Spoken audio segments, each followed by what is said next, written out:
अच्छा इमरान, देखें ये यूट्यूबर्स, टिकटॉकर्स, इन सब के लिए मजबूरी है कि इन्होंने कंटेंट जो है ना वो डेली बेसिस पे देना है। अब जारी बात है, ये ना तो रिपोर्टर्स हैं, सहाफ़ी हैं कि जिनके पास खबर हो वो काम करें, तो इनके लिए आसान नुस्खा ये है कि ये रोज़ किसी ना किसी से लड़ते रहें। अभी ये शहजाद भट्टी या रजब भट्ट वाला जो मामला हुआ, आप देखें कि जैसे ही मामले की पीक आई, 3-4 दिन इस पर कंटेंट बनता रहा, सारी चीज़ें होती रहीं, और फिर जैसे ही मामला FIR की तरफ गया, गिरफ्तारी, और पुलिस ने मुलजमान को ट्रेस कर लिया, तो उन्होंने जी बैठ के सुलह कर ली। इस सारी लड़ाई में एंट्री होती है फारूक खोखर साहब की। लोगों के घर फायरिंग नहीं करें। वो कहते हैं कि मेरा कोई फ्रंटमैन नहीं है, ये मेरा नाम इस्तेमाल करके मुझे बदनाम कर रहे हैं। एक टिकटॉक लाइव के सेशन पे करोड़ों रुपए की इनकम होती है। वो कौन सा पागल है जो इनको सुनने के लिए पैसा लगाएगा? बेसिकली इनमें इनका पोर्शन तय होता है कि हम आपको अगर 6 लाख भेज रहे हैं तो इसका इतने फीसद मेरा होगा, इतना फीसद आप फलां अकाउंट में डालेंगे। तो फारूक खोखर साहब के हवाले से भी ज़बान ज़द-ए-आम बात यही है कि CCD के मामले की वजह से ही उन्होंने अब जो है वो मौलाना फजल रहमान की सियासत को ज्वाइन किया, उनकी पार्टी को ज्वाइन किया। डेली सोशल पाकिस्तान में खुश आमदीद। मैं हूं इमरान अली खान। मेरा कोई फ्रंटमैन नहीं है, मैं अपना फ्रंटमैन खुद हूं। मेरा नाम इस्तेमाल करके आज के बाद कोई बदमाशी नहीं करेगा, ये कहना है फारूक खोखर का, जिनके नाम के साथ 333 लगता है। हम देखते हैं कि रजब भट्ट और शहजाद भट्टी के दरमियान एक गर्मी सर्दी की सूरत हाल है। टिकटॉक पर लड़ाई है, सोशल मीडिया पर लड़ाई हो रही है। दोनों ने एक दूसरे को मारने की धमकियां भी दी। रजब भट्ट के घर के बाहर फायरिंग होती है और उसका सारा इल्ज़ाम लगता है शहजाद भट्टी पर। शहजाद भट्टी से होते हुए वो इल्ज़ाम जाता है फारूक खोखर पर। इस सारे किस्से की, इस सारी कहानी की हकीकत क्या है? मेरे साथ इन्वेस्टिगेटिव जर्नलिस्ट मोहम्मद उमैर मौजूद हैं, जो कि इस हवाले से काफ़ी इन्होंने रिसर्च की और इन्होंने हकीकत के करीब पहुंचने की कोशिश की। हम जानते हैं कि ये असल किस्सा है क्या। अच्छा इमरान, देखें ये यूट्यूबर्स, टिकटॉकर्स, इन सब के लिए मजबूरी है कि इन्होंने कंटेंट जो है ना वो डेली बेसिस पे देना है। अब जारी बात है, ये ना तो रिपोर्टर्स हैं, सहाफ़ी हैं कि जिनके पास खबर हो वो काम करें, तो इनके लिए आसान नुस्खा ये है कि ये रोज़ किसी ना किसी से लड़ते रहें। लड़ने के बाद 4 दिन उस लड़ाई को पीक पे पहुंचाया जाता है, फिर इनकी सुलह हो जाती है। ये एक मामला नहीं है रजब भट्ट का। इससे कबल सतू कतला के इलाका में एक शहरी से झगड़ा हुआ, उसने उसको थप्पड़ मार दिए, वीडियो सामने आ गई और अगले दिन जाके उसने सुलह कर ली। इसी तरह रजब भट्ट के मुतअद्दिद अब तक वाक़यात ऐसे आ चुके हैं जिसमें कि वो पहले लड़ाई झगड़ा होता है, 4 दिन उस मामले को हाइप आती है, कंटेंट क्रिएट होता है, उसके बाद सुलह हो जाती है। अब भी ये शहजाद भट्टी या रजब भट्ट वाला जो मामला हुआ, आप देखें कि जैसे ही मामले की पीक आई, 3-4 दिन इस पर कंटेंट बनता रहा, सारी चीज़ें होती रहीं, और फिर जैसे ही मामला FIR की तरफ गया, गिरफ्तारी, और पुलिस ने मुलजमान को ट्रेस कर लिया, तो उन्होंने जी बैठ के सुलह कर ली। तो ये बेसिकली एक टैक्टिक्स है लोगों को इन्वॉल्व रखने का, अपना कंटेंट देने का।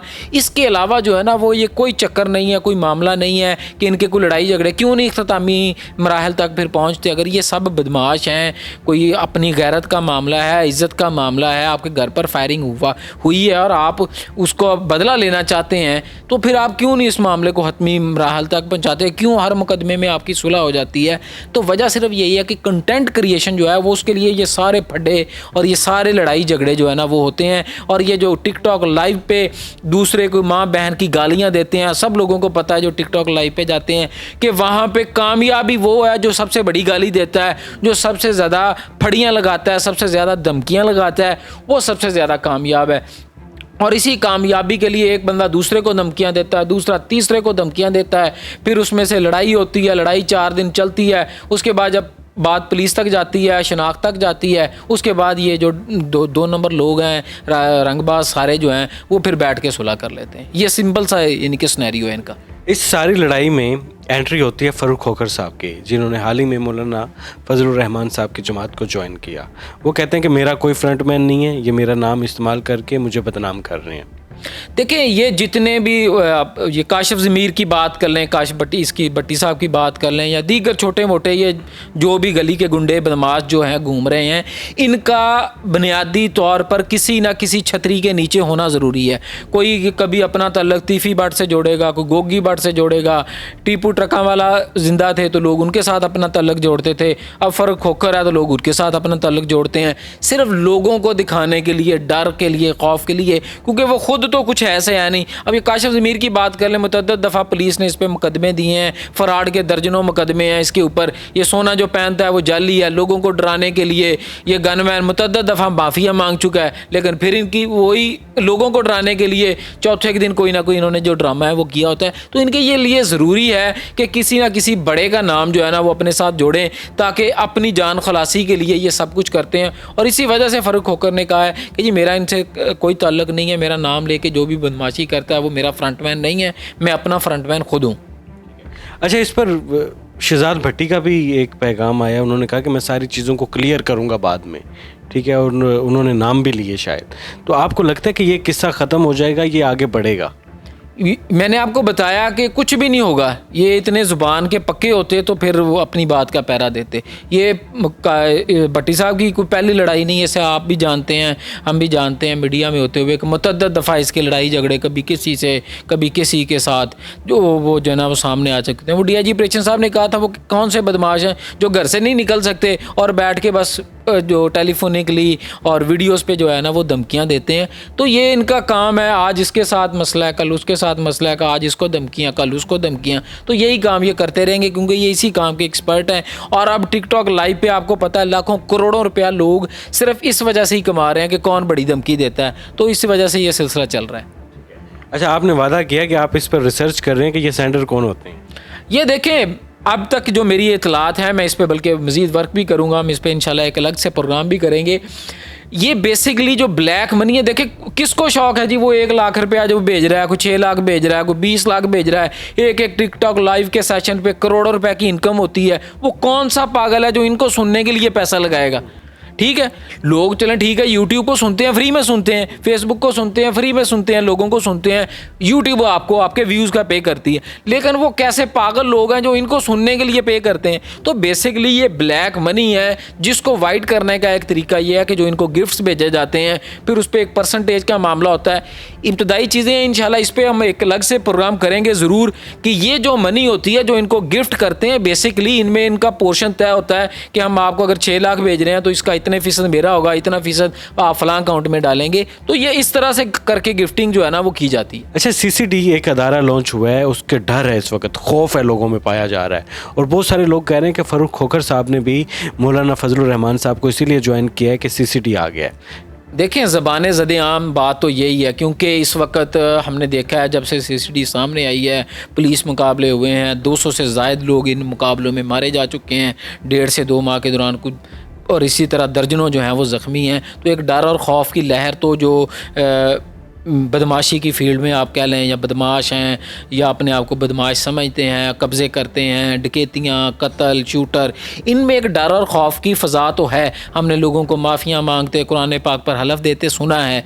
और फ़ारूक खोखर साहब के हवाले से भी ज़बान ज़द आम बात यही है कि CCD के मामले की वजह से ही उन्होंने अब जो है वो मौलाना फजलुर रहमान की सियासत को ज्वाइन किया, उनकी पार्टी को ज्वाइन किया है। लेकिन वो साल से ये काम कर रहे थे, उनको कभी किसी पार्टी में जाने की ज़रूरत नहीं पड़ी थी। हालांकि उनके जो कज़न हैं वो पीपल्स पार्टी में हैं, ताजी खोखर साहब जो फ़ारूक खोखर के वालिद हैं वो पीपल्स पार्टी में रहे हैं, तो उनको कभी ज़रूरत नहीं पड़ी थी। तो अब ये डर और खौफ की जो फ़ज़ा CCD ने कायम की है, उसके बाद ही लोगों ने जो है वो एक बड़ा नाम, बड़ी छतरी जो है ना, वो लोग फ़ारूक खोखर की छतरी जो है वो तलाश करते हैं, फ़ारूक खोखर ने उससे बड़ी छतरी जो है वो तलाश की है। आम आवाम में ये राय पाई जा रही है, या लोगों से हम बात करते हैं तो वो ये कहते हैं कि CCD छोटे गली मोहल्ले के चोरों को, डकैतों को, बदमाशों को पकड़कर कैफरे किरदार तक पहुंचा सकती है, वो इसीलिए बनी है, लेकिन जो बड़े मगरमच्छ हैं उन पर हाथ नहीं डालेगी कभी।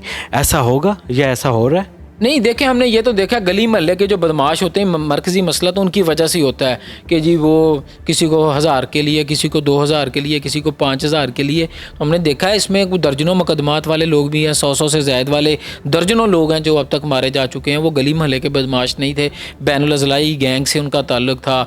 डकैतियाँ, पुलिस मुकाबले, चोरियाँ, राजनी, कत्ल, शूटर, ये बड़े बड़े नाम थे। और ये मुकम्मल जो गैंग है, शाह गैंग था फैसलाबाद का, मैं बात करूँ 7 लोग थे उसके बत्था लेते थे, कत्ल करते थे, शूटर थे, लोगों को डराते थे, पुलिस डरती थी उनके गांव में जाते हुए, उन्हें गांव में आने पे लोगों से पैसे लेते थे।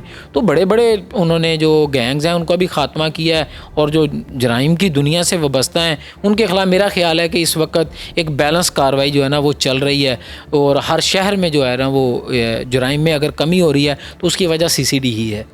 तो ये कामयाब अदारा है, आपको लगता है कि अमन कायम हो जाएगा CCD के आने से? देखिए, जो जुर्म ख़त्म होता है ना वो डर और खौफ से होता है। मैंने आपको बताया कि पुलिस की जो तादाद है वो 2.5 लाख है पंजाब में। पंजाब की आबादी 13 करोड़ है। पुलिस हर बंदे के ऊपर बंदा खड़ा करके जुर्म को काबू नहीं कर सकती।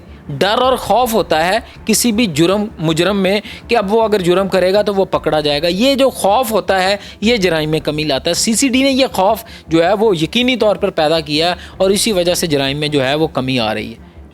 बिल्कुल जी, अगर CCD अच्छा काम कर रही है, जराइम के ख़ात्मे के लिए काम कर रही है, खौफ फैला रही है, तो वो पूरी कौम के लिए अच्छा है, और कौम उसको अप्रिशिएट भी कर रही है जो अच्छा काम किया जा रहा है। हमारे साथ इन्वेस्टिगेटिव सीनियर जर्नलिस्ट जनाब मोहम्मद उमैर साहब मौजूद थे। सोशल मीडिया पर इनकी पोस्टें वायरल रहती हैं, धूम मची रहती है। तो आपका बेहद शुक्रिया सर, आपने कीमती टाइम दिया। अल्लाह हाफिज़। नाज़रीन गिरामी, कबल आपसे एक गुजारिश है कि हमारे चैनल को सब्सक्राइब कर लें।